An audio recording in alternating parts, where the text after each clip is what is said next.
And on the left-hand side, we have Mitchell Whitten, and he is playing Red-Black Zombies.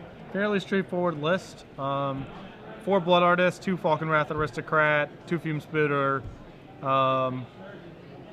and a Miser's Bonfire of the Damned, Sign in Blood, which I know Jared T was advocating at least in a more birthing pod-oriented zombie list to sort of have more gas and to give you something to do on turn 2 and so on. Go for the Throat, Tragic Slip, Brimstone Volley, and Mortipod. Okay, so you're pretty standard Black-Red Zombies deck, and Thea is going to start off with a Avacyn's Pilgrim, and we will see a Gravecrawler over from Mitchell.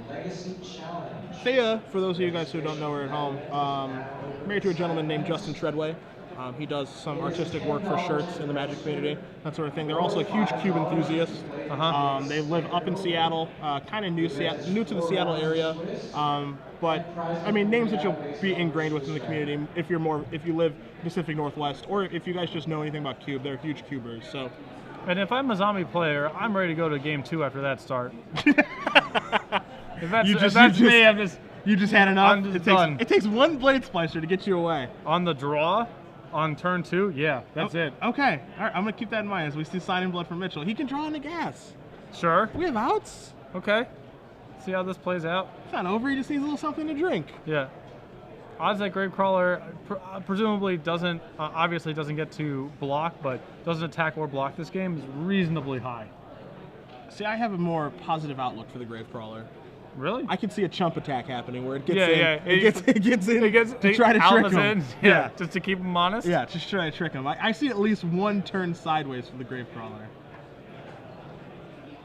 As we see Blade Splicer and his friend come in for 4 for Thea, knocking Mitchell down to 14 and no play, which means likely a Restoration Angel incoming. Oh, well, so the Gravecrawler might actually attack, but that will be that's sort of a different thing. Look, I just said that it may turn sideways. I'm very confident that will occur. As we see a Cavern of Souls, likely naming zombies, but I don't want to assume. And oh no, don't do it. And there it is. What I thought would happen did happen, and we are... All right. Restoration Angel is who we thought he was. Or who we thought she was. Oh, the humanity. Gravecrawler to the graveyard, another Golem token, along with a Restoration Angel. So, So from the zombie side, if you're the zombies player here, Patrick, since you love zombies, how would you be feeling here? This would never have happened to me because I would have conceded on the second turn. Not a positive outlook. It wouldn't even have gotten to this point. Okay. Yeah. Understood. As Mitchell is weighing his options, I mean, he has a Phyrexian Metamorph in his hand. He has a Go for the Throat, a Brimstone Volley that he's unable to cast. Of course, just no red mana. Yeah. This is one of the issues that we've talked about when you're playing zombies. Red mana is one issue. Also, Blade Splicer is another. Yeah. So, being on the draw and having this board is, for lack of a better term, insurmountable. Yeah. See, this is sort of why I play 4 Fume Spitter, 4 Despise. It's like you actually kind of have a shot against these sort of draws. Sure, you can at least interact a little bit. Right. Not go like turn 1 Gravecrawler, turn 2 pick up my cards. Because we have a Diregraph Ghoul. Ding. And I go for the Take that.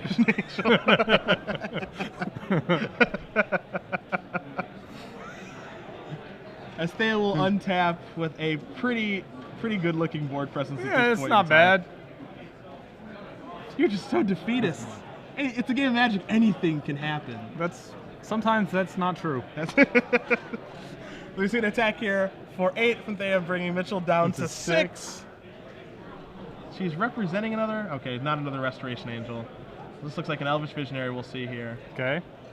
Getting us an additional card deeper into our deck. Cavern of Souls, the draw step. And passes it back to Mitchell. Mitchell, hope and a prayer. It's a Blood Artist. Your favorite? Not my favorite. No, not your favorite. I mean, this game is not Blood Artist's fault, to be fair. Yeah, you can't blame the loss on Blood Artist. You can't. You can blame the loss on Blade Splicer. If he had drawn the Walking Corpse that is in my deck instead, it wouldn't be like, oh, now we're cooking with gas. We got a shot here. Touche. I'll keep that in mind. Yeah, so I try to keep it I try to be honest about what's going on here. All right, so we have a metamorph here. I'm assuming this is copying a splicer. Splicer, yes. Yep. It's going to knock Mitchell down to 4. I'm not entirely sure what that other cavern has named. All right, it's just going to be a zombie. Yep. Gravecrawler into play. And still a tough spot for Mitchell here. This is a tough row to hoe for sure. Thea doesn't need, I would say if Thea has anything, she'd be able to win, but she doesn't really need much more than what she's got to be able to win the game. Yeah. I mean, even if she just alphas, can he trade up and down at all? Like, can he put Diagraph Ghoul in front of a 1/1, Splicer token in front of something that... Oh, no. Oh, no. Oh, the humanity. That's pretty good. It's not so bad. That's fine. Not so bad. Does that resolve? It's been a long time. Okay. It's okay, Mitchell. You don't have to slug this one out. that's quite all right. We can just play another game. It's okay. So yeah, for as a reference point for my willingness to concede in such spots, I played against Zach Eflin in the. I'm not even sure if it was modern or extended at this point, but at Atlanta, like 2 years back maybe. Sure. And it's game. I don't remember which game it was. Game 1, I think, where he went turn 1 on the play, turn 1 Noble Hierarch. I have land Tattermunch Maniac. I don't have something that can kill his Hierarch. Sure. He goes land Hierarch. I go land Tattermunch Maniac. He goes land Kitchen Finks, and I just pack him up. That'll do it. That's good enough. It takes one card to beat you. Well, here's the thing. Here's the thing about it is, like, I didn't want to go through the humiliation of me, like, obviously I had to mandatory attack, and him tanking about, like, well, do I want to kill his guy in game 2 and have a 4/3, or is it, like, so meaningless that I can, like, let it go through and then still have my 3/2 Finks, and him just, like, tanking about a decision where he wins the game 100% of the time regardless about which decision he selects. Sure. I just didn't have it in me to sit there and let that happen. That's the old age. So I just let it go. The lack of fire. I was in my 20s then, man. It wasn't. I wasn't old at that point. All right, sideboard time. What's Mitchell got? He's got some Mark Trails, some Despises, some Verdicts. I mean, he has different sort of removal that he can bring in. He has Smelt if he wants to try to fight Birthing Pod / Splice, like Golem tokens that way, and he has a Metamorph to copy Thea's higher quality creatures. Okay. On Thea's end, 3 Celestial Purges, Public Enemy #1, of course. An additional Huntmaster of the Fells to bring in, 2 Pillar of Flames. So like a real sideboard for the matchup. Yes, too. just decided I'm not losing to this deck. Yeah. And if you make that decision pre-tournament, you're likely going to beat zombies. Yeah. But I mean, she's probably gonna be boarding in 6. I don't see any reason to board in the additional Bonfire or the Manic Vandal. No need for Crushing Vines or Grudge. No need for the Zealous Conscripts. The Stinger Fling Spider potentially. He does have Falconwrath Aristocrat, so it's a nice hedge against that card. Just because 5 toughness, it's a 4 power flyer, and that's pretty much it. I mean, her deck is geared pretty well to be able to beat Mitchell's deck. Why wouldn't you want to bring in the other Bonfire? I have found that Bonfire is not particularly good against zombies. It is like kind of mediocre. If you're miracling it, it's fine. It can get you into some trouble. Just because of Blood Artist and some other things like that. It's like pretty mana intensive card, especially when you're on the draw. If you're on the play, it's okay. Sure. But Bonfire is best when it's alongside Mana Accelerants, and Zombies wants to kill Mana Accelerants. Yeah. So you're never gonna have that 5 mana on turn 3 to be like, hey, Bonfire for 2, like kill your stuff. Like it just doesn't really happen very often. Sure. But if there's any hope for Mitchell, and obviously he doesn't know this because he doesn't have the deck list in front of him. There are only 3 Blade Splicers instead of 4. Okay. There are only 2 Huntmasters in Thea's main deck, but she'll be boarding in the 3rd one instead of having access to 4. So I'm assuming she's a full 4 Birthing Pods then, because she's like sort of shaved out some of these numbers. She is the full 4 Birthing Pod. She only has 1 Thragtusk in her 75. So, I mean, she does have Wormcoil Engine, which is, kind of a pain. Just as good. But, I mean, there is some hope that, maybe she just won't have, like, a Blade Splicer early and that he can overrun her. It's not impossible. I mean, the Birthing Pod decks can definitely draw. I mean, certainly ones that are this all in on Birthing Pod can absolutely draw, like, these unwieldy hands that you can kind of run over. But if she has a good mix of, early spot removal and a good curve, with or without Birthing Pod, I believe that she's favored. I would agree with you. Like I said, as a zombie player, this is the matchup I want to see least of all the like normal standard decks. Of course, especially when someone is dedicating sideboard slots to beat you as well. Yeah. When you see Celestial Purges, how about that? When they go to their sideboard and they're like reaching like with like a half smile, 7 cards or whatever. Yeah. They're not only do they just crush you game 1, but they're like reaching for their box. They're like, yep, don't mind if I do. Right. Purges and anything else. And yeah, better targets for pod, or just get to shave out some of the garbagey targets, you know. But I mean, this is all part of choosing to play zombies, and you know, for the past couple of weeks, people have walked in the tournaments choosing to play zombies with a lot of success. Yep. You know, and now the people have realized that it's a real deck, and that you know it can beat a small amount of hate, but not a ton of hate. People are just like, well, enough is enough. Yep. It looks like Mitchell's hand's pretty land heavy there. They're both going back. Okay. He was shuffling around like at least 4 lands, Fume Spitter. So and he had red mana too. So the issue was definitely way too much mana. Sure. His deck is playing 23 lands, so most lists are either 22 or 23. Do you think a mulligan favors either player here? I guess I would, if I was mulliganing to 6, I would rather be the zombie player because, like, because of the way the pod deck is, it has a higher likelihood of drawing into, like, hands that don't go anywhere or awkward hands or top-heavy hands, whereas the zombie deck is likely to, like, mulligan and just, like, some lands and some castable spells. Sure. Like, the pod deck has a higher failure rate on opening hands because just the nature of the deck. Okay. And, you know, Mitchell also does have 3 copies of Sign and Blood in his deck, too, so that can undo a mulligan relatively easily. So, yeah, I know Sign and Blood... Well, Sign and Blood makes a lot of sense to me in the pod decks version of the zombies, because it's like we're slowing yourself down a little bit because you have a powerful angle that you can go to. I like it a lot less in theory in the decks that are just like, I'm a curve of zombies with Sign and Blood. Sure.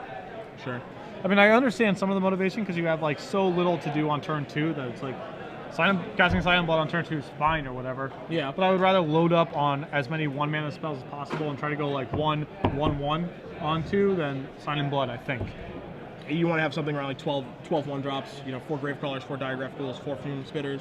Yeah, mine also. Yeah, I also have Despise and Pillar Flame. Sure. So I'm like just trying to load up on stuff to do as much as possible.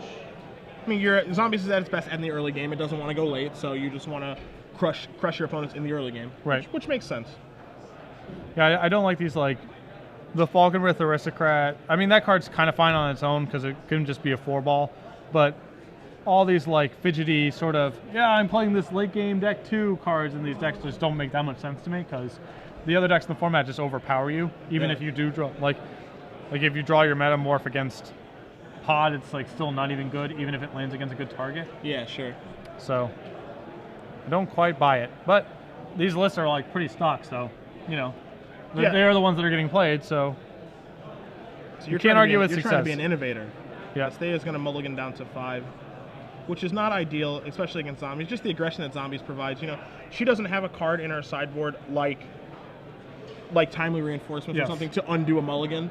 You know, her mulliganing to 5 is she's going to have to run pretty good now to undo this mulligan. Going to be a little bit more reliant on her mana creatures, and with how much spot removal Mitchell has in his deck, a mana creature's not going to live long. Yeah, although with the exception of Messenger and Aristocrat, the zombie deck is actually just kind of like generally low on power. So even just drawing like a random Blade Splicer or a random Huntmaster is worth certainly more than 1 card out of the zombie deck. You know what I mean? Sure. You can also make up your mulligans that way. Sure. Or if Mitchell just doesn't draw any of his high impact cards, like if you're just drawing a bunch of like Diagraph Ghouls and like random removal that may or may not work, you can still win these games. Like being a 5-card hand is definitely not like the game's definitely over. Agreed. Yeah. Agreed. Especially because Thea is on the draw too. Yeah. So undoing it just a little bit that way. Right.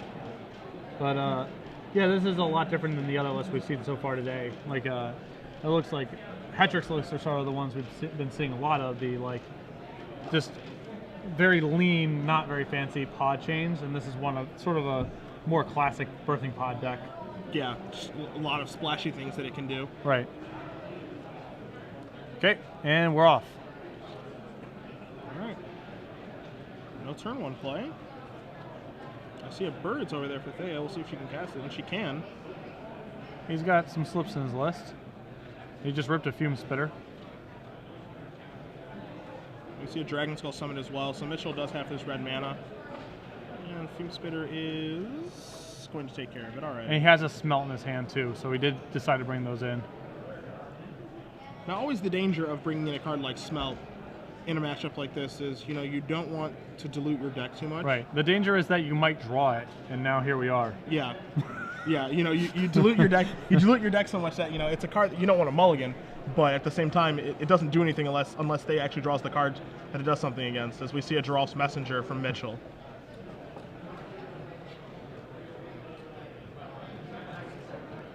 Although I think that she has Metamorph and Pod in hand, I think. So Smelt might actually be reasonable this game. I believe she also has a Borderland Ranger in her hand too, so I mean, lands aren't going to be an issue.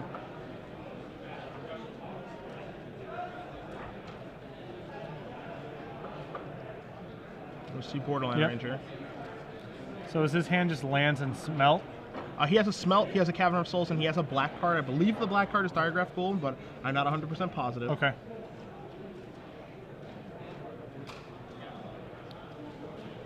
Is it not a slip? I thought I saw it. Searches for a Plains.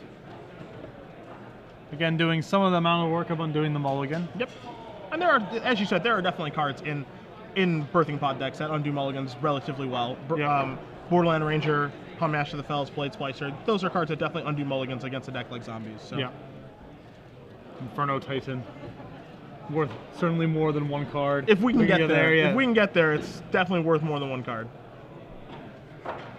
Restoration Angel, that's not supposed to be there. All right. Yep. We're gonna fix that small problem. Yeah, it fell out while he was shuffling there.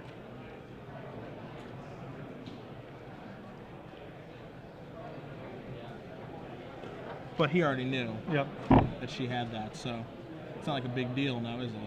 Yeah. Just got a text from Billy Marino. Sounds like you have post-traumatic stress disorder. Just a blade splicer around every corner.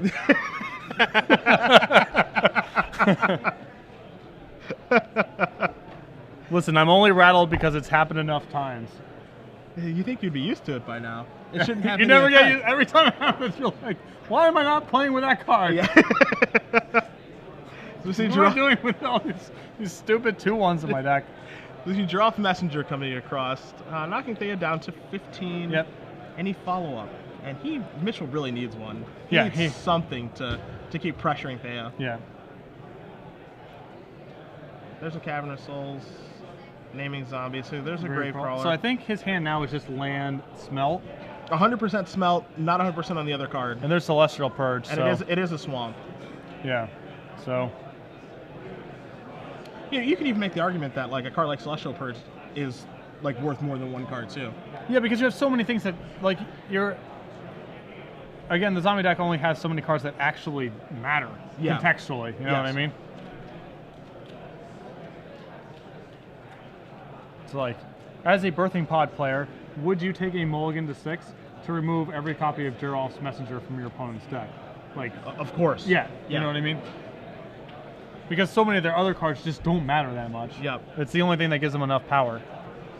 I'm not saying like they draw and get to discard it. Like, no, it's just out of their deck they get to play 56 cards. Sure. Like, you would take a mulligan for that, right? Of course. Yeah. Without question. Hey, it's just gonna pass. Leave Purge up. Mitchell draws a card looking for that bonfire.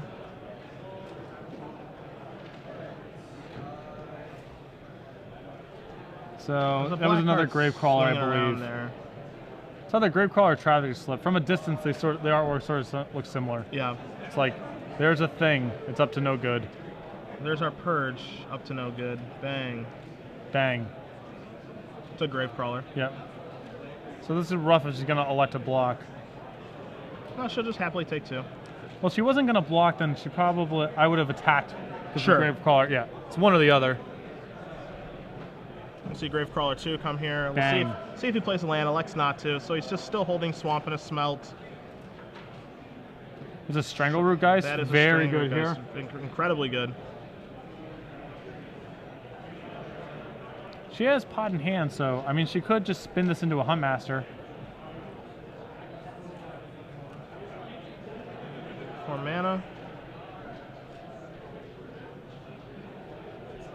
Considering her options, and she does have a couple of, you know, she needs to figure out what line of play she wants to make as Birthing Pod resolves, and she's going to sacrifice.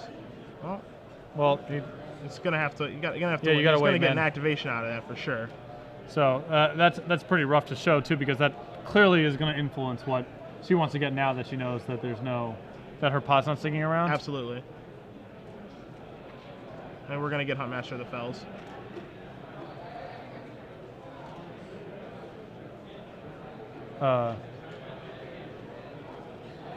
No, you don't get priority. Yeah. I think he thinks because it's a sorcery that he has an opportunity to like blow it up before she gets to use it. Yeah. It doesn't work that way. It's on the stack.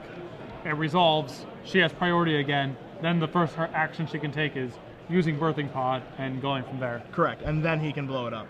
So he never does get priority back to have the opportunity to blow it up before she can do something with it. Right. Which is likely what the table judge is explaining to him right now. Yep. And again, this is sort of what I'm talking about, you know, with Smelt. This is like about as good as you can expect Smelt to be in these games, and it was still like, this still isn't good. Like, it probably would have been better just attacking her while she was fumbling around than holding the Smelt, even though you did actually get to blow up a Birthing Pod. Yeah. You know, the thing is you're always going to get your value out of your Birthing Pod, and then once you get the value out of it, then, you know, the value has already been too much, especially against a deck like Zombies that doesn't, you know, build any incremental advantages. It's just like, all right, gotta kill you as fast as I can, gotta kill you, and that's all I can do. Yeah. I think because of things like Gravecrawler, Mortipod, and, you know, cloning Jaral's Messenger, it gives you this illusion that you can be fancy with the deck, because you have, like, elements of having an NG sort of thing, or elements of having some degree of inevitability. I think that stuff's kind of just an illusion in most matchups. Like, that's not where the strength of the deck is coming from. Yeah. And now he actually doesn't have any spells he can cast, so Huntmaster's going to flip. Correct. Assuming that, you know, she doesn't block or whatever. Yeah, the only way that it doesn't flip is if they opts to block, which she doesn't. I mean, he's got to send both his guys, right? I mean, they don't block. They don't block. So yeah, they don't block, and it looks this like attack's actually fine. You get to connect for 4. Yeah, I mean, if I'm him, he's obviously in a very poor situation for himself, but he also still has to give himself the best opportunity to win. Yeah. Okay, and he is attacking with both of them. Sure. So this actually allows him to cast a Gravecrawler, right? Yes. To prevent the Huntmaster from flipping? Yeah, so this is much better for him.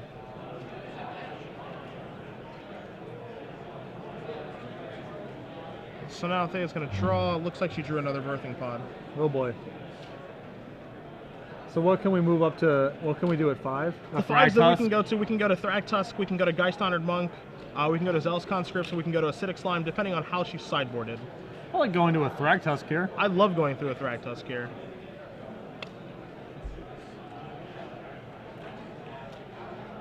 But she's going to sacrifice Huntmaster of the Fells. This looks like we're going to go to Thragtusk land, my friends. And let's see if it's.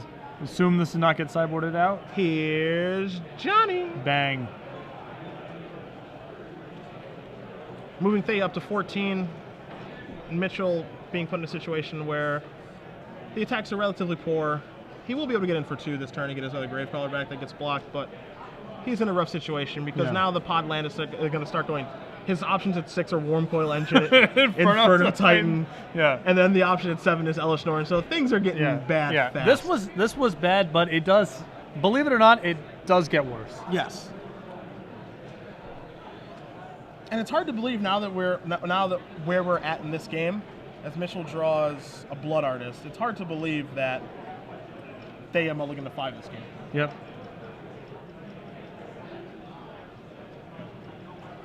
So I mean, I assume again we're just going to cast our Blood Artist and attack, get him for 3, effectively 3. Here they if come. it's somewhere, if it's in the deck, this is going to be a mighty fine Inferno Titan. If it is in the deck, it's going to be pretty good. Would you take 3 damage to kill those 3 guys? Sure, I guess. Yeah, I guess I would. Bold. I don't know, it's controversial. Fortune favors the bold. Yeah. Actually, you have to take 4, because he has to sacrifice a guy. Yep. Excuse me, she has to sacrifice a guy to be able to get the Inferno Titan, so... So I guess it's arguable you actually don't... I guess you're still supposed to kill the Grave Crawlers? I don't know.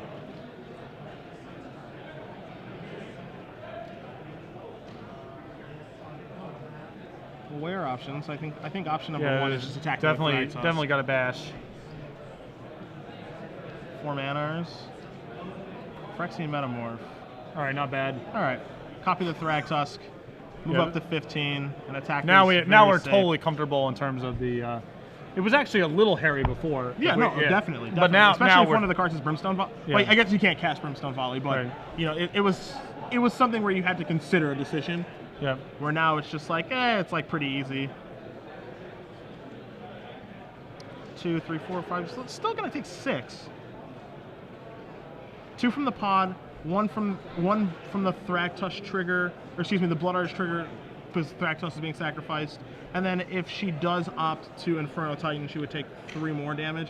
But if she does opt to get Wurmcoil Engine, she will take no damage, and that will likely be Game Boys. Yeah, I mean, I guess you had to... In theory, you had to play around Zealous Conscripts. I guess it doesn't hurt. It doesn't hurt.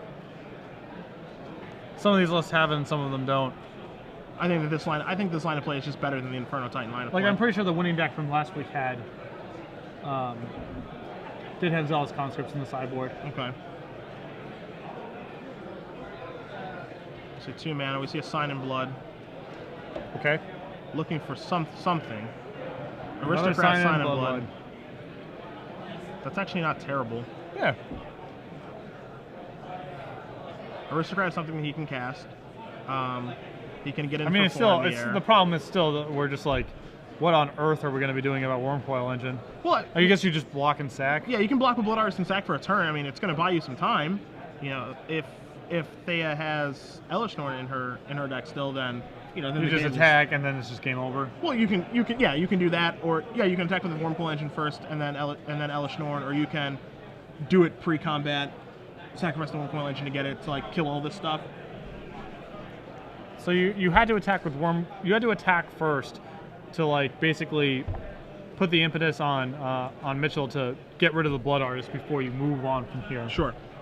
That's got to be the first order of business. Well, also she's at Mitchell's at 11, so if Thea sacrifices the Wurmcoil Engine pre-combat to get Elishnorn, it's going to turn the it's actually lethal. Because he's still got the Thragtusk. Sorry, I missed the Metamorph off screen. So it'll turn the Thragtusk, the Phyrexian Metamorph Thragtusk into a 7-power creature, the Beast into a 5-power creature, and the Bird into a 2-power creature.